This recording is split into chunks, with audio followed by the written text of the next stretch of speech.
नमस्कार दोस्तों, आप सभी का स्वागत देवेंद्र क्लासेस यूट्यूब चैनल में फिर एक बार नए जोश के साथ। उम्मीद है कि सभी अच्छे होंगे, बढ़िया होंगे, मस्त होंगे, जबरदस्त होंगे। शुरुआत करते हैं आज एक नए टॉपिक की, और टॉपिक का नाम मॉडर्न स्ट्रीम है भारत छोड़ो आंदोलन। काफी महत्वपूर्ण टॉपिक है ठीक है, जो कि भारत के आजादी की इसे अंतिम लड़ाई भी बोल सकते हैं, सफलतम अंतिम लड़ाई है ना। हालांकि इतिहासकारों ने असफलता के बहुत सारे कारण इसमें गिनाए हैं, वो चर्चा करेंगे इस टॉपिक में।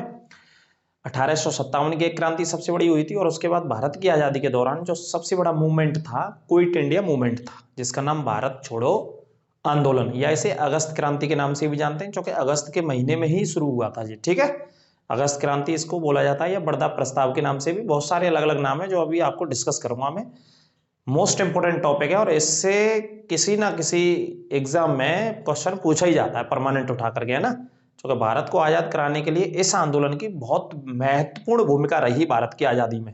1942 में यह चलाया गया था। ठीक है, तो क्लास में अंत तक बने रहेंगे, एक एक करके मेरे साथ देखेंगे और नोट बनाते रहेंगे। ठीक है, नोट्स करते रहेंगे आप। तो आगे बात करते हैं। देखो, हेडिंग है आपके सामने भारत छोड़ो आंदोलन की, तो नोट्स बनाते रहिएगा। 42 में यह शुरू हुआ, नाम इसका भारत छोड़ो आंदोलन है। किससे भारत छुड़वा रहे थे? अंग्रेजों से। ब्रिटिश सरकार को महात्मा गांधी जी के द्वारा यह चेतावनी दी गई थी। इससे पहले जुलाई के महीने से मैं स्टार्ट करूंगा, इससे जुलाई से पहले अप्रैल और मई, इन दोनों महीनों में चेतावनी दी गई थी। इलाहाबाद में कांग्रेस की कार्य समिति की एक बैठक हुई थी, कांग्रेस की बैठकें होती थी, तो उसमें चेतावनी दी कि आप भारत को छोड़ दीजिए। लेकिन ब्रिटिश सरकार ने अनसुना कर दिया। अंग्रेजों ने बात नहीं सुनी हमारे देश के नेताओं की, नागरिकों की, या बड़े नेताओं की। तो फिर मजबूरन भारत को, या भारत के जो चोटी के नेता थे, जैसे महात्मा गांधी, जवाहरलाल नेहरू, गोविंद वल्लभ पंत, या सरदार पटेल, या जयप्रकाश नारायण, इन सारे नेताओं ने मिलकर के सबसे बड़ा आंदोलन एक खड़ा कर दिया, जिसका नाम भारत छोड़ो आंदोलन था, अंग्रेजों के खिलाफ। ठीक है, तो इसी आंदोलन के विषय में चर्चा करते हैं। आराम से पढ़िएगा, जो हर एग्जाम्स में काम आएगा आपके लिए। तो देखते हैं, सबसे पहला पॉइंट इसमें देखिए, इधर से शुरू करते हैं आपके लिए। पहला पॉइंट नोट करते चलेंगे, भारत छोड़ो आंदोलन। क्योंकि कोई भी आंदोलन देखो शुरू होता था तो उसके लिए प्रस्ताव पारित हो जाता है ना। तो प्रस्ताव लिख लेंगे, भारत छोड़ो आंदोलन का प्रस्ताव 14 जुलाई, ठीक है, 14 जुलाई 1942 को महाराष्ट्र के वर्धा में पेश किया गया था। कहाँ में पेश किया गया था? महाराष्ट्र के वर्धा में पेश किया गया था। ठीक है, पहला मुद्दा ये हो गया भाई साहब, नोट कर लीजिएगा, आराम से पढ़ते रहेंगे समझ के। कौन सी जगह पेश किया जा रहा है? वर्धा में। कौन से राज्य में पड़ती है? महाराष्ट्र में। डेट क्या है इसकी? 14 जुलाई 1942। इसी वजह से वर्धा प्रस्ताव भी बोलते हैं। प्रस्ताव किसको लेकर के बनाया गया था कि किस तरीके से अंग्रेजों के खिलाफ हमें यह आंदोलन चलाना है। तो पहले कांग्रेस के नेताओं में किसी भी बड़े आंदोलन को शुरू करने से पहले प्रस्ताव आता था भैया, है ना। और ये वही प्रस्ताव था जिसका नाम रखा वर्धा प्रस्ताव, वर्धा शहर की वजह से, उस शहर में ये मीटिंग थी। आगे बात करते हैं, ये प्रस्ताव वहां रखा गया, इस प्रस्ताव को फिर पारित किया गया अगले महीने में। जुलाई की बात है, तो जुलाई से आगे क्या आएगा? अगस्त का आएगा। तो बात करते हैं, 7 अगस्त की तारीख थी, 7 अगस्त 1942 को, अंडरलाइन कर लेना, 7 अगस्त 1942 को बंबई, एक जगह है बंबई में, ग्वालिया टैंक मैदान, बंबई के ग्वालिया टैंक मैदान में कांग्रेस की बैठक की जो अध्यक्षता कर रहे थे, बैठक की अध्यक्षता अबुल कलाम आजाद,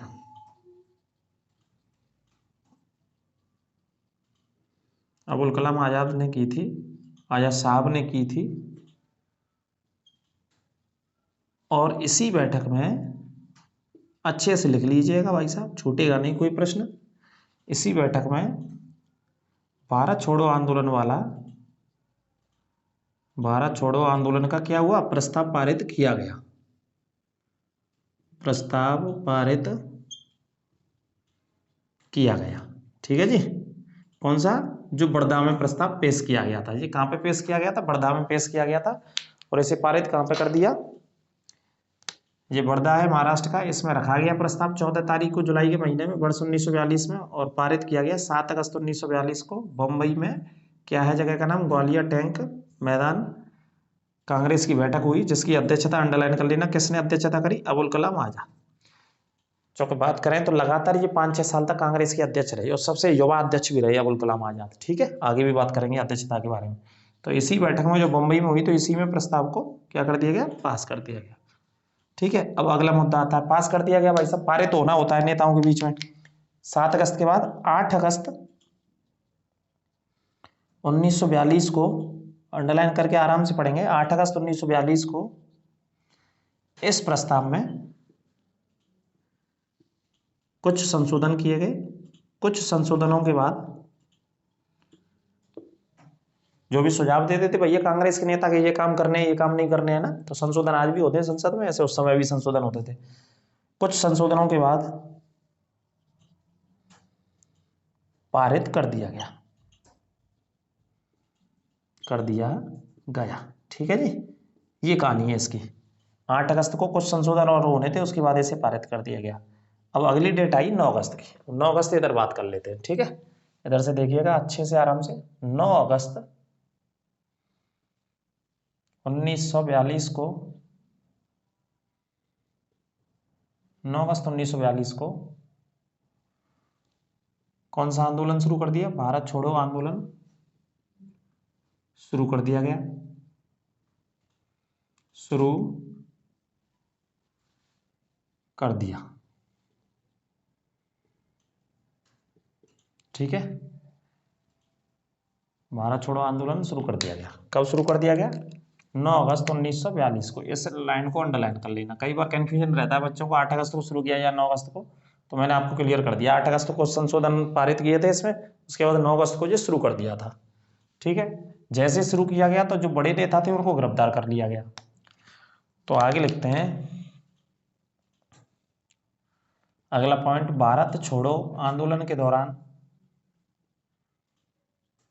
भारत छोड़ो आंदोलन का प्रसिद्ध नारा जो गांधी जी के द्वारा दिया गया, प्रसिद्ध नारा करो या मरो,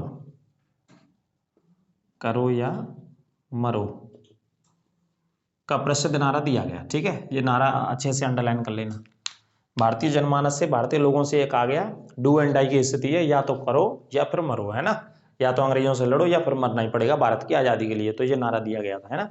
वैसे मेहर अली करके एक व्यक्ति थे, यूसुफ मेहर, उन्होंने इस नारे को लिखा था। चाहो तो आप लिख सकते हैं यहाँ पे, यूसुफ मेहर अली एक व्यक्ति थे, अली ने करो या मरो का नारा लिखा था। लिखा है इन्होंने था, लेकिन गांधी जी ने बोला, इस वजह से गांधी जी वाला ही प्रश्न आता है, लिखा था या सुझाव दिया, आप ऐसे समझ लीजिए, इन्होंने ही सुझाव दिया था उस मीटिंग में, है ना। गांधी जी ने बोला था कि भाई ये कोई अपने अपने सुझाव दीजिए जो इस आंदोलन में हम नारे के रूप में इस्तेमाल कर सकें, बड़दा की बैठक में। तो इन्होंने ये सुझाव दिया था इस वाले नारे का, तो गांधी जी ने इसी नारे का इस्तेमाल किया, करो या मरो। तो प्रश्न हमेशा गांधी जी से आता है, अच्छे से याद कर लेना, है ना। और अंदर थोड़ा सा डीप समझना चाहते हैं तो इस पॉइंट को भी लिख लीजिएगा। आगे अगले मुद्दे की बात करते हैं इसमें। जैसे ये आंदोलन 9 तारीख को शुरू हुआ तो बड़े नेताओं को गिरफ्तार कर लिया गया। तो अगला पॉइंट लिख लेंगे, 9 अगस्त 1942 को ही, 9 अगस्त 1942 को ही महात्मा गांधी, बड़े बड़े नेताओं को भाई साहब अंग्रेजों को डर था तो इनको गिरफ्तार कर लिया। महात्मा गांधी, सरोजिनी नायडू, महात्मा गांधी और सरोजिनी नायडू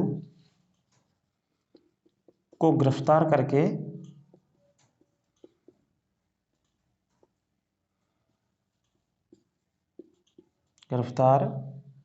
कहाँ पर रखा? पुणे के, ये जेल बहुत इंपॉर्टेंट है, ये जेल ही आई है भाई साहब, है ना, पुणे के आगा खां पैलेस में। पैलेस मतलब राजमहल था, ये जेल तो नहीं थी, आगा खां पैलेस में रखा गिरफ्तार करके। ठीक है, रखा था, लिख लेना।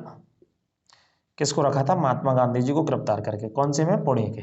और जेल का नाम आगा खां पैलेस, जेल ही आती है भैया कई बार, है ना।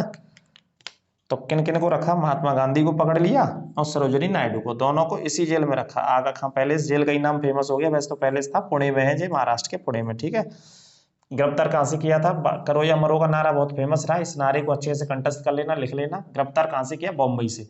क्योंकि शुरू कहाँ से हुआ था, ये बम्बई से, 9 तारीख को जो शुरू हुआ बम्बई से, तो इनको गिरफ्तार करके यहाँ पे रखा। ठीक है, अच्छे से देखते जाइए, सुनते जाइए, समझते जाइए। अगला पॉइंट इधर ही मैं नीचे लिख दूँ, उस साइड में लिखते हैं अगला पॉइंट, है ना। ये आपने नोट कर लिया होगा, इधर से मैं बताता हूँ, या नोट कर लीजिएगा, क्लास को बाद में रिपीट करके आप अच्छे से एक एक पॉइंट को, जितनी कोई भी आपको परीक्षा देनी है तो वहां तक ये काम आएगा आपके लिए, आंदोलन के सारे पॉइंट्स। कुछ और नेताओं को गिरफ्तार कर लिया, बड़े बड़े नेताओं को, तो सभी की गिरफ्तारी की बात करते हैं। तो देखिए, जवाहरलाल नेहरू, आचार्य कृपलानी, गोविंद वल्लभ पंत, गोविंद वल्लभ पंत, ठीक है, जवाहरलाल नेहरू, आचार्य कृपलानी, गोविंद वल्लभ पंत, और इनके साथ और भी चोटी के कुछ नेता थे जिनको गिरफ्तार किया गया, है ना। इन्हें अहमदनगर की जेल में रखा गया था, गिरफ्तार करके कहां पर रखा, गिरफ्तार करके महाराष्ट्र के अहमदनगर में, अहमदनगर की जेल में रखा था। ये जेल बहुत इंपॉर्टेंट है, ये जेल ही पूछी गई है इस आंदोलन से, है ना। जेलों को ये आप अच्छे से अंडरलाइन कर लेना। गिरफ्तार करके कहां पर रखा, महाराष्ट्र के अहमदनगर जेल में, ठीक है। किस किस व्यक्ति को, सबसे इंपॉर्टेंट तो जवाहरलाल नेहरू हैं, इनको याद रख लेना। आचार्य JB कृपलानी, गोविंद वल्लभ पंत, जो उत्तर प्रदेश के पहले मुख्यमंत्री बाद में चुने जाते हैं, ठीक है। इनको यहाँ पे रखा गिरफ्तार करके। और भी बहुत सारे नेता थे, लेकिन ये इंपॉर्टेंट थे। इसी आंदोलन के दौरान, भारत छोड़ो आंदोलन के दौरान, जवाहरलाल नेहरू जी ने एक पुस्तक भी लिखी, वो इसी जेल में लिखी थी, इसी आंदोलन के दौरान। डिस्कवरी ऑफ इंडिया आपने बहुत पढ़ी होगी, है ना। तो लिख लेंगे डिस्कवरी ऑफ इंडिया, क्योंकि भैया वैसे समय नहीं मिलता था नेताओं को। मैं बताऊं जेल में लिखने का कारण क्या था, बाहर रहते थे तो अंग्रेजों से हमेशा संघर्ष कर रहे हैं, आंदोलन कर रहे हैं, कांग्रेस की मीटिंग हो रही है, लोगों को इकट्ठा कर रहे हैं, जुलूस निकाल रहे हैं, धरने दे रहे हैं, वायसराय से बातचीत चल रही है, भारत को आजाद कराने के लिए चीजें बातचीत चलती थी। लेकिन जेल में जाते तो शांति प्रिय समय मिलता था। तो ज्यादातर हमारे नेताओं ने जेलों में बहुत सारी किताबें लिखी हैं ब्रिटिश शासनकाल के दौरान। तो डिस्कवरी ऑफ इंडिया नामक पुस्तक की रचना किसने करी, जवाहरलाल नेहरू जी ने, जवाहरलाल नेहरू जी ने करी। और कहां पर लिखा है इस किताब को, अहमदनगर में लिखा, अहमदनगर की जेल में, ठीक है, जेल में लिखा। इंपॉर्टेंट पॉइंट है, नोट करते चलिए आराम से। इसे हिंदी में और क्या बोलेंगे, भारत की खोज भी बोलेंगे, अंडरलाइन कर लीजिए। अहमदनगर की जेल में लिखा, कौन से आंदोलन के दौरान, 1942 का भारत छोड़ो आंदोलन, काफी इंपॉर्टेंट मूवमेंट रहा है, इंग्लिश में से क्विट इंडिया मूवमेंट के नाम से जाना जाता है। अब इसके अलावा और भी बहुत सारे नेता शामिल थे इस आंदोलन में, जैसे लिख लीजिए जयप्रकाश नारायण जी के बारे में। अगला पॉइंट, जयप्रकाश नारायण जी ने, जिन्हें किस नाम से जाना जाता था, लोकनायक, ये भी नाम लिख लेना इनका, लोकनायक काफी प्रसिद्ध नाम रहा है इनका, बिहार के नेता थे। जयप्रकाश नारायण जी को कौन सी जेल में रखा अंग्रेजों ने, हजारीबाग, हजारीबाग सेंट्रल जेल में रखा। बाद में ये फरार भी हो गए थे और आजाद दस्ता बनाया था, आजाद दस्ता बनाया था इन्होंने, सेंट्रल जेल में रखा था गिरफ्तार करके, ठीक है। आगे बात करते हैं डॉक्टर राजेंद्र प्रसाद को, डॉक्टर, चूंकि इनको शुरू में गिरफ्तार कर लिया बड़ी बड़ी नेताओं को, जैसे ये आंदोलन शुरू होना था तो शुरू में गिरफ्तार कर लिया 9-10 अगस्त के इन डेट्स के दरमियान। डॉक्टर राजेंद्र प्रसाद को पटना जेल में गिरफ्तार करके रखा था, ठीक है। कौन सी जेल में, पटना जेल में। तो ये भाई साहब ये याद रखने तुम्हें, लोकनायक के नाम से जाने जाते थे। हजारीबाग सेंट्रल जेल में रखा, जो कि हजारीबाग इस समय कहाँ पे है, झारखंड के अंतर्गत आता है, उस समय बिहार के अंतर्गत आता था, ठीक है। क्योंकि बिहार में से झारखंड अलग राज्य बना है। डॉक्टर राजेंद्र प्रसाद जी को कौन सी जेल में, पटना में, चूंकि बिहार की रहने वाले थे तो वहां से उन्होंने लीडर किया, इस नेतृत्व करता थे इस आंदोलन के 1942 के बिहार में, तो उनको वहां पे रखा, ठीक है। अगले पॉइंट की बात करते हैं। इसके अलावा जयप्रकाश नारायण जी फरार हो गए जेल से, जयप्रकाश नारायण जी ने जेल से फरार होकर भाग गए थे, फरार होकर दीवाल फांदकर फरार होकर आजाद दस्ते का गठन किया था, आजाद दस्ते का गठन किया, है ना। देश को आजाद कराने के लिए भारत छोड़ो आंदोलन में एक दस्ता बनाया जिसका नाम क्या रखा, आजाद दस्ता। इस पॉइंट को नोट कर लेना। आजाद हस्ती का गठन किया। इधर से मैं हटा देता हूँ, ये नोट कर लिया होगा, नहीं तो वीडियो को रिपीट करके नोट करते रहेंगे। ये पूरा एक तरीके से गागर में सागर, इस आंदोलन के सारे इंपॉर्टेंट फैक्ट जो आज तक एग्जाम्स में पूछे वो आपके सामने इस क्लास के माध्यम से होंगे, है ना। और गांधी जी ने इस समय अपने कांग्रेस के नेताओं को ये शुरू करने से पहले चेतावनी दी थी, क्योंकि कुछ नेता इसका विरोध कर रहे थे, भारत छोड़ो आंदोलन का, है ना। तो उन्होंने कहा था कि अब यदि आप विरोध करेंगे, इस आंदोलन को नहीं चलाने देंगे, तो मैं कांग्रेस से बड़ा आंदोलन भारत की बालू से खड़ा कर दूंगा, है ना। जो भारत की मिट्टी है, भारत की बालू है, उससे ही खड़ा आंदोलन कर दूंगा, सबसे बड़ा आंदोलन होगा वो, और कांग्रेस से भी बड़ा आंदोलन होगा, है ना। तो ये भी पॉइंट कई बार आता है, इसे मैं आपको आगे बताता हूं इसके बारे में। आगे बात करते हैं, अगला पॉइंट, लोकनायक जी जेल से फरार हो गए। फिर इसमें देखिए अगला मुद्दा, जैसे राम मनोहर लोहिया, कुछ नेता जेल जाने से बच गए थे। राम मनोहर लोहिया, है ना, कॉमा लगा के, ऊषा मेहता, राम मनोहर लोहिया और ऊषा मेहता ने गुप्त रेडियो का संचालन किया था। रेडियो का संचालन करते थे ये, रेडियो का संचालन किया था लोगों को जोड़ने के लिए, ठीक है, लोगों को जोड़ने के लिए इस आंदोलन में। तो इनको जो जिम्मेदारी दी गई, ये गिरफ्तारी से बच गए थे, अंडरग्राउंड हो गए भैया, जैसे पुलिस के मारे अंडरग्राउंड है जानते लोग, तो भूमिगत हो गए थे। तो रेडियो का संचालन इन्होंने किया। ऊषा मेहता, याद रखना, राम मनोहर लोहिया जो समाजवादी विचारधारा के व्यक्ति थे, इन्हीं की विचारधारा पे आगे चल के उत्तर प्रदेश में एक पार्टी जन्म लेती है जिसका नाम समाजवादी पार्टी होता है, और स्थापना करते हैं मुलायम सिंह यादव जी 1992 में। 1992 में समाजवादी पार्टी की स्थापना हुई थी, और उत्तर प्रदेश के 3 बार मुख्यमंत्री रहे। हाल ही में उनका निधन हो गया। भारत सरकार के द्वारा मरण उपरांत उनको पद्म विभूषण पुरस्कार से सम्मानित किया गया, जो कि भारत का दूसरा सर्वोच्च पुरस्कार है, ठीक है, अभी इसी वर्ष में 2023 में। तो इन लोगों ने रेडियो का संचालन किया इस आंदोलन में लोगों को जोड़ने के लिए, गोपनीय रूप से, गुप्त रूप से, ठीक है। नेक्स्ट वन देखते हैं हम इसमें क्वेश्चन, बंगाल, बिहार, यूपी, मद्रास, बंबई, इसमें सबसे ज्यादा इसका प्रभाव था। भारत छोड़ो आंदोलन का प्रभाव देखिए कहां कहां था। भारत छोड़ो आंदोलन का प्रभाव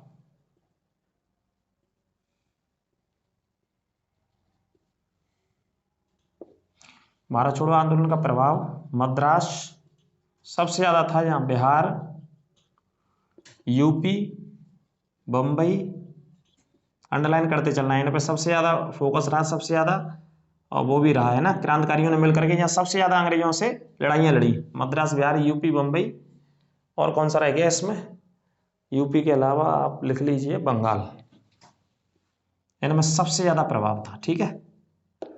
इन राज्यों में सबसे ज्यादा भारत छोड़ो आंदोलन का क्या था, प्रभाव था भाई साहब, इस पॉइंट को नोट कर लेना आप। आगे बात करते हैं इसके बाद, भूमिगत होकर के कुछ नेताओं ने नेतृत्व किया इसमें। कैसे भूमिगत होकर के नेतृत्व किया कुछ नेताओं ने, तो पॉइंट बना के लिखेंगे, भूमिगत होकर के, चूंकि अंग्रेज भाई साहब एक समय में ऐसा हुआ, 1942 में शुरू हुआ, 42 में जब शुरू हुआ, तो देखिए 1942 में शुरू हुआ, 42 से कहाँ गया 43 में, उसके बाद 44 में, और 45 तक ये सरकारें यहाँ पे चलती रही कुछ, है ना। इस तरीके से ये आंदोलन चला है। 42 से शुरू हुआ था, वर्ष ये याद रखनी है, 43 में गांधी जी रिहा होते हैं, उसके बाद ये 44-45 इस तरीके से धीमे धीमे आगे बढ़ता है, ठीक है। तो ये इसकी विशेषता थी कि आगे की वर्षों तक भी ये आंदोलन भारत में गया, और इन राज्यों में सबसे ज्यादा इसका प्रभाव था, सबसे ज्यादा जुलूस निकाले गए, सबसे ज्यादा अंग्रेजों की मृत्यु हुई, है ना, सबसे ज्यादा रेलवे लाइनों को उखाड़ दिया गया, फैक्ट्रियों की हड़तालें कर दी गई, मतलब जो भी काम, थानों में आग लगा दी गई, जो भी काम करने थे वो सारे काम हुए, है ना। इसने हिंसा का रूप ले लिया, बड़ी वाली हिंसा का रूप ले लिया। कौन से आंदोलन ने, भारत छोड़ो आंदोलन ने। तो भूमिगत नेताओं के नाम मैं आपको बता रहा हूं, अंडरग्राउंड होकर के, इसमें क्यों अंडरग्राउंड होते थे, अंग्रेजों की गिरफ्तारी से बचना होता था उनको, है ना। अंग्रेजों ने 1943 के आते आते बहुत जबरदस्त तरीके से भारतीय लोगों को परेशान करना शुरू कर दिया, और एक तरीके से दबाने का प्रयास किया कि आंदोलन को खत्म किया जाए। इसी वजह से नेताओं ने भूमिगत होकर के, अंडरग्राउंड होकर के, अंग्रेजों से छुप करके इस आंदोलन को आगे बढ़ाया। तो इसमें कुछ प्रमुख नेता हैं, जैसे जयप्रकाश नारायण, लिख लेंगे आप नाम, जयप्रकाश नारायण जेल से फरार हो गए थे, आपको पता ही है, फरार होकर के इन्होंने नेतृत्व किया इस आंदोलन का, नंबर 1। दूसरे अगर नेता के नाम लिखेंगे तो यहाँ पे राम मनोहर लोहिया, अच्युत पटवर्धन, राम मनोहर लोहिया जी, इन्होंने भूमिगत होकर के काम किया। एक पटवर्धन नाम के नेता थे, ठीक है, ये नेताओं के नाम लिख लें, और क्वेश्चन बस इतना ही आता, बताइए अंडरग्राउंड होकर के कौन से नेताओं ने इसमें नेतृत्व किया? अरुणा आसफ अली, अरुणा आसफ अली, इन्होंने अंडरग्राउंड होकर के इस आंदोलन को नेतृत्व किया, चारों लोगों ने। और भी बहुत सारे थे, लेकिन मोस्ट इंपोर्टेंट ये 4 लोग नेता थे जो गिरफ्तारी से बचे रहे। ये तो गिरफ्तार हो गए थे, जेल से फरार हो गए हजारीबाग से। राम मनोहर लोहिया, पटवर्धन, अरुणा आसिफ अली, इन्होंने भूमिगत होकर के इस आंदोलन को आगे बढ़ाया। और इन्होंने दोनों ने रेडियो का इस्तेमाल किया संचालित रूप से। कांग्रेस गुप्त रेडियो है ना, इसको कांग्रेस का ही नाम दिया गया था, कांग्रेस ने स्थापना करी इस रेडियो की। ठीक है, तो इन राज्यों को भी याद रखिएगा इस आंदोलन में भाई साहब बहुत अच्छे से। अब अगले मुद्दे पे आते हैं इसी में। देखिए अगला मुद्दा लिखेंगे, कुछ नेताओं ने मिलकर के गोला बारूद बनाते थे और गोला बारूद की क्या करते थे? सप्लाई करते थे भारतीय क्रांतिकारियों को। गोपनीय रूप से गोला बारूद बनाने का काम होता था, है ना। बड़े लेवल तक ये आंदोलन गया था, भारत छोड़ो आंदोलन। तो उसमें सुचेता कृपलानी, बीजू पटनायक, है ना, आरपी गोयनका, ये नाम लिख लीजिए। सुचेता कृपलानी, बीजू पटनायक, एक नेता का नाम आरपी गोयनका, और भी नेता थे इसमें, लेकिन ये फेमस नेता थे। नेताओं ने मिलकर के, क्रांतिकारी बोल सकते हैं, नेता बोल सकते हैं, ने मिलकर के बारूद के गोले बनाए थे और क्रांतिकारियों को क्या करते थे? सप्लाई करते थे ये। ठीक है, बारूद के गोले बना करके सप्लाई। कौन कौन? ये सभी क्रांतिकारी, सुचेता कृपलानी, बीजू पटनायक और आरपी गोयनका। इनको ये जिम्मेदारी भारत छोड़ो आंदोलन में दी गई थी। ये पॉइंट याद रखना है। ठीक है, अहमदाबाद में सबसे लंबी हड़ताल चली, ये भी लिख लीजिए। अहमदाबाद की, इसी आंदोलन के दौरान अहमदाबाद की कपड़ा मिलों में सबसे लंबी लिख सकते हैं, सबसे लंबी हड़ताल चली थी। ठीक है, 3 महीने तक हड़ताल थी इसकी, भारत छोड़ो आंदोलन के दौरान। चूंकि कपड़े का काम कहाँ होता है सबसे ज्यादा? अहमदाबाद में, आपको पता है। उस समय से लेकर के आज तक। चूंकि कपास का उत्पादन कहाँ होता है? महाराष्ट्र वाले रीजन में, गुजरात वाले हिस्से में, है ना। चूंकि वहाँ काली मिट्टी सबसे ज्यादा पाई जाती है, मालवा का पठारी उधर ही लगा हुआ है। तो जहाँ कपास की बात हो रही है, कॉटन की बात हो रही है, तो वहीं पर क्या का उत्पादन काम हो रहा है सबसे ज्यादा? कपड़े का। सबसे ज्यादा फैक्ट्रियां भी हैं गुजरात के अंदर, है ना। वैसे बॉम्बे शहर में है, बॉम्बे को भी सूती वस्त्रों की राजधानी कहा जाता है, लेकिन उधर भी सबसे बड़े पैमाने पर सूती कपड़ों का काम होता है। अहमदाबाद को मैनचेस्टर कहा जाता है भारत का, और उत्तर भारत का कानपुर को। नोट कर लेना आराम से। जो भी कमेंटेटरी कर रहे हैं वो भी बहुत महत्वपूर्ण है, लेकिन जो लिखा रहे हैं वो महत्वपूर्ण है ना। अगले पॉइंट की अगर बात करते हैं तो देखिए अगला पॉइंट इसमें से,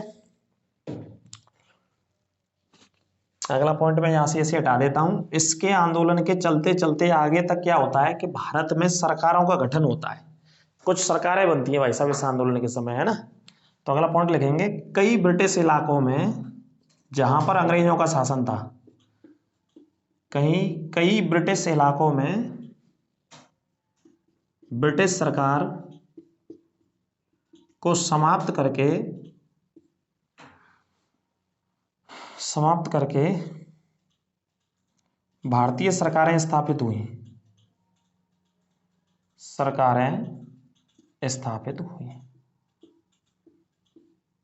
ठीक है, कौन सी सरकारें स्थापित हुई? भारत की सरकारें स्थापित हुई भाई साहब। और कौन से शासन को समाप्त कर दिया? ब्रिटिश शासन को, अंग्रेजों के शासन को, इसी आंदोलन के दौरान। और सरकार कब से शुरू होती है? 43 में बनती है, 44-45 तक चलती है। तो 3 सरकारों का उल्लेख मैं आपके सामने करता हूं। एक सरकार बनती है भाई साहब बलिया में, आजादी की सरकार थी जे। दूसरी सरकार बनती है पश्चिम बंगाल की एक जगह पड़ती है मिदनापुर में। एक तीसरी सरकार बनती है इसी आंदोलन के दौरान सतारा में, है ना। बलिया में जो सरकार बनती है वो चित्तू पांडे, ठीक है, बलिया का शेर कहा जाता है इनको, चित्तू पांडे को। ठीक है, उत्तर प्रदेश की बलिया से इन्होंने सरकार की स्थापना करी, अंग्रेजों की सरकार को खत्म करके। मिदनापुर में एक जातीय सरकार बनी, इस सरकार को तामलुक के नाम से जाना गया, तामलुक जातीय सरकार। ठीक है, सतारा की बात करें तो सतारा में भी सबसे लंबी सरकार बनी, यहां लिख लेना, सबसे लंबी चलने वाली सरकार सतारा में बनी। महाराष्ट्र का सतारा कहां पे पड़ता है? ये महाराष्ट्र में, और मिदनापुर बंगाल में, और बलिया उत्तर प्रदेश में। लिख भी लो, यूपी में पड़ता है बलिया आपका, मिदनापुर पड़ता है आपका बंगाल में। राज्य यदि आपसे पूछा जाए, और ये पड़ता है आपका महाराष्ट्र में। ठीक है जी, तीनों याद रखिएगा, सबसे लंबी सरकार। और यहाँ पे वाईवी चव्हाण एक नेता थे, उनके नेतृत्व में ये सरकार बनी। किसके लीडरशिप में? वाईवी चव्हाण के नेतृत्व में इस सरकार का गठन हुआ। आगे इधर से मैं हटा देता हूँ, देखते रहिए। जो भारत छोड़ो आंदोलन थोड़ा सा बड़ा टॉपिक है, कोई दिक्कत नहीं, वैसे खत्म होने को ही है। इंपॉर्टेंट फैक्ट्स मैंने आपको इसमें लगभग बता दिए हैं। 7 मार्च 1943 को गांधी जी रिहा होते हैं भाई साहब, ये पॉइंट जरूर लिखेंगे।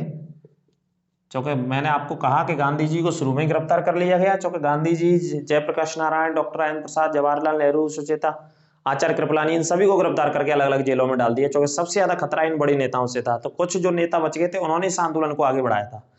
तो गांधी जी उपवास पे बैठ गए, उपवास की वजह से वहां से कुछ दिनों के बाद जेल से रिहा होते हैं। 7 मार्च 1943 को जेल से महात्मा गांधी रिहा होते हैं। ठीक है जी। जब गांधी जी रिहा होके आए थे तो उस समय गांधी जी की पत्नी का देहांत हो गया, निधन हो गया था। तो पॉइंट लिखेंगे, महात्मा गांधी जी की पत्नी का क्या हो गया? देहांत हो गया। नाम लिख लीजिए, कस्तूरबा गांधी। ठीक है जी, इनका निधन हो गया जब गांधी जी जेल से छूट के आए भारत छोड़ो आंदोलन में। और एक निजी सचिव थे गांधी जी के, उनका भी देहांत हो गया, ये भी लिख लीजिए। एक निजी सचिव थे गांधी जी के साथ रहते थे, आंदोलनों को कवर करते थे, महादेव देसाई। इनका भी क्या हो गया? 1900 महादेव देसाई का, दोनों का क्या हो गया? निधन हो गया था। तब तक गांधी जी को अंग्रेजों ने रिहा किया, है ना। 42 में पकड़ लिया, 43 के मार्च तक आते हैं, अगस्त में गिरफ्तार कर लिया, कई महीनों के बाद गांधी जी छूट करके आते हैं। तो इन दोनों का निधन हो चला था उस समय तक। ठीक है, ये पॉइंट आपको अच्छे से नोट कर लेना है। आगे मैं आपको बता रहा था, गांधी जी ने कहा था कि मैं देश के बालू से कांग्रेस से बड़ा आंदोलन खड़ा कर दूंगा, ये पॉइंट लिख लेना। महात्मा गांधी ने कहा था कि मैं देश की बालू से कांग्रेस से बड़ा आंदोलन खड़ा कर दूंगा, कांग्रेस से बड़ा आंदोलन खड़ा कर दूंगा।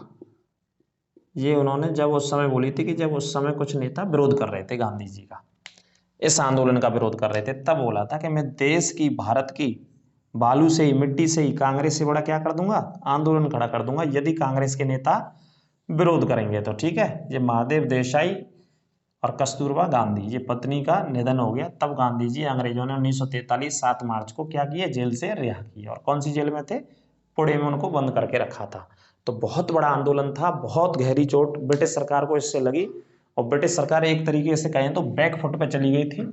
ठीक है, आ रही है बात समझ में? अच्छे से वीडियो को रिपीट कर करके एक एक पॉइंट को समझ लीजिएगा और देख लीजिएगा, है ना। लगभग प्रश्नों को कवर कर दिया जो अभी तक पूछे गए। और मैं 2 चीजें बता देता हूं, नोट करेंगे। भारत छोड़ो आंदोलन के समय, भारत छोड़ो आंदोलन के समय, भारत के वायसराय, प्रश्न पूछा ही जाता है, भारत का वायसराय कौन था? तो वायसराय अवश्य लिखेंगे। भारत का वायसराय कौन था? Lord Linlithgow. ठीक है, लिनलिथगो, अच्छे से लिख लीजिएगा। अगला पॉइंट, भारत छोड़ो आंदोलन के दौरान, है ना, भारत छोड़ो आंदोलन के दौरान ब्रिटेन का प्रधानमंत्री कौन था? यह भी नोट करेंगे बहुत अच्छे से। क्या का प्रधानमंत्री? ब्रिटेन का प्रधानमंत्री, चौका भैया अंग्रेज शासन कर रहे, तो देखिए ब्रिटेन का प्रधानमंत्री था विंस्टन चर्चिल। विंस्टन चर्चिल लिख लेना आप, कभी कभी हिंदी में गलतियां हो जाती है। विंस्टन चर्चिल प्रधानमंत्री थे, जो 1940 से लेकर के 1945 तक शासनकाल था उनका। 40 से 45 का उनका शासनकाल था विंस्टन चर्चिल साहब का, ठीक है, जो ब्रिटिश के उस समय के प्रधानमंत्री थे। तो 40 से 42 में आंदोलन कब चल रहा था? 42 में चल रहा था, तो ये समझ गए होंगे आप, ठीक है। और अगला पॉइंट मैं आपको बता दूं, भारत छोड़ो आंदोलन, ये मोस्ट इंपोर्टेंट पॉइंट है, नोट कर लेना है एक एक पॉइंट को भाई साहब इस क्लास में से, ठीक है। क्वेश्चन में तो बाहर नहीं जाना आपके पेपर में किसी में भी। भारत छोड़ो आंदोलन कब शुरू हुआ, ये प्रश्न कई बार पूछा जाता है। तो शुरू ऐसे हुआ, क्रिप्स मिशन की क्यों शुरू हुआ आपसे पूछा जाए तो पूछा जाएगा, पूछा भी गया है, तो क्रिप्स मिशन की असफलता के बाद, असफलता के बाद कौन सा आंदोलन शुरू हो गया? भारत छोड़ो आंदोलन शुरू किया गया क्रिप्स मिशन की असफलता के बाद, ठीक है। ये पॉइंट अच्छे से याद रखना है, पूछा जाता है कई बार कि भाई शुरू क्यों हुआ, ये मिशन असफल हो गया इस वजह से शुरू हुआ, ठीक है। तो ये कुछ पॉइंट थे। ब्रिटेन का प्रधानमंत्री भी मैंने आपको बता दिया, विंस्टन चर्चिल था उस समय। वायसराय भारत का किसके हाथों में शक्ति थी? लॉर्ड लिनलिथगो के हाथों में ये व्यवस्था थी, ठीक है। तो ये था टॉपिक भारत छोड़ो आंदोलन। जो भी शक समस्या हो तो कमेंट अवश्य करेंगे आप इस आंदोलन को लेकर, किसी भी पॉइंट को लेकर के जो समझ में नहीं आया हो। कोशिश करिएगा ये पूरे आंदोलन को कवर करने की इस टॉपिक में, इस वीडियो को। ये अंतिम पार्ट चल रहा है, पूरी प्लेलिस्ट बना रखी है हमने मॉडर्न हिस्ट्री के टॉपिक्स की, या वहाँ से इस टॉपिक को कवर करते रहिए। और आगे जैसे ही ये खत्म होगा तो इंडियन ज्योग्राफी और या कोई और भी टॉपिक इसके साथ शुरू किया जाएगा। और उत्तर प्रदेश स्पेशल की भी क्लासें आपके लिए चल रही हैं, उसे प्लेलिस्ट में जाकर के आप सभी पढ़ें, जिससे कि आने वाले समय में आपको दिक्कत ना हो किसी भी प्रकार की यूपी पुलिस के एग्जाम के पॉइंट ऑफ व्यू से, है ना। चैनल को शेयर करें, सब्सक्राइब करें ज़्यादा से ज़्यादा। मस्त रहिए, खुश रहिए, फिर मिलते हैं ब्रेक के बाद। नमस्कार।